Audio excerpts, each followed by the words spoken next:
2, 3, 4.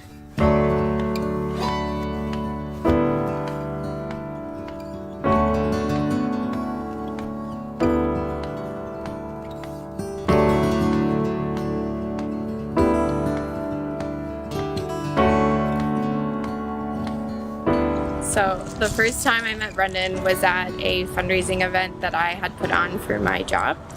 And I had worked for many years with his mom at hospice. She was a volunteer with us, and so we had an upcoming fundraising event that required some help with a 5K timing. The first time I met Mandy officially was at one of her nonprofit events that she was running. I remember working with her dad, having a really good time, and she was running around like crazy. My mom made mention multiple times to introduce us, which was a little awkward. But I remember that I was setting up the registration table, and I heard Barb come up behind me, his mom, and say, "Hey, we're here." And I turned around and I was like, "Oh, who's this?" She was like, "This is Brendan." And I was like, "Okay, so you're gonna be working with my dad." And I remember I was super nervous around him, and I didn't know why I was nervous around him.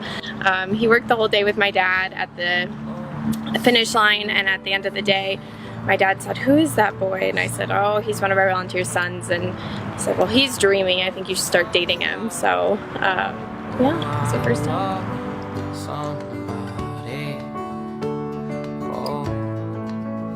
It's hard to say when me and Brendan first started hanging out because we really just started running into each other. So I had decided to move from Northern Colorado back to Denver, and I don't know, we just kept bumping into each other at the gym, at concerts, Rockies game, and he'll say I stalked him, even though I did not, in fact, stalk him.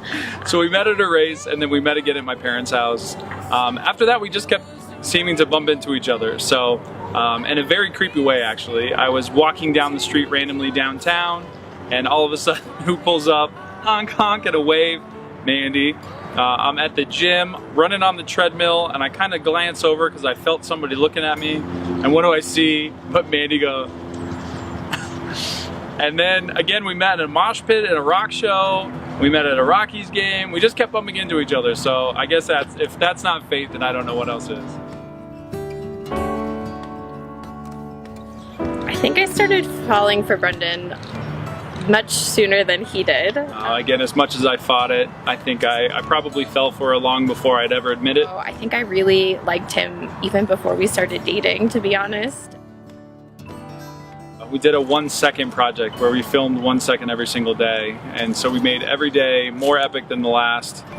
Just doing activities and going to shows and seeing comedians and getting out and going on hikes and going skiing and all this fun stuff together. So I definitely knew that I was falling for her at that point.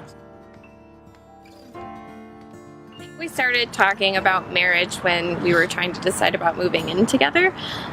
So we bought a house, and obviously I wanted to do that with the intention of marrying him and not just buying house to buy house. And so that's kind of where the conversation started. And so one day we were driving in the tech center, and we happened to pass by the Shane company at the exact same time as Shane Co. commercial was on. Out of just fun, I kind of said, "Hey, do you want to stop in and check out rings?" Well, so that was the first time we'd ever looked at rings together. And so Mandy said, "Yeah, let's go in and check it out." So if you know me at all, you know that I'm a massive Justin Timberlake fan, and he was going on tour and he wasn't coming to Colorado, and so I got online and I had to see him on tour, and so I just bought tickets to a random place, and it was Pasadena, California. And so I called Brendan and said, "Oh, so I guess we're going on vacation to California because I just bought tickets to see Justin Timberlake." So we got in, and he said, "Oh, we're going to dinner tonight with one of his friends, Robert, who had just moved to LA recently." And he was like, "We're gonna head down to Malibu and have dinner down there." So at Paradise Cove, and I had it all planned out that I was going to propose at sunset on the beach, and then we had a romantic dinner that overlooked the entire ocean there. So we got changed real quick and headed down to Malibu, and his friend Robert was standing on the beach with his camera on a tripod, was taking pictures, and so him and Brendan, of course, sat there and talked about cameras for a while, and then they said, oh, let's get a shot of us together. I was extremely nervous, of course. So we stumbled around for a little bit, but I eventually got it out and got down on one knee. Everyone on the beach cheered, and that's the start of our life together.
And now, ladies and gentlemen, the moment we've all been waiting for, the introduction for the first time, Mr. and Mrs. Erickson!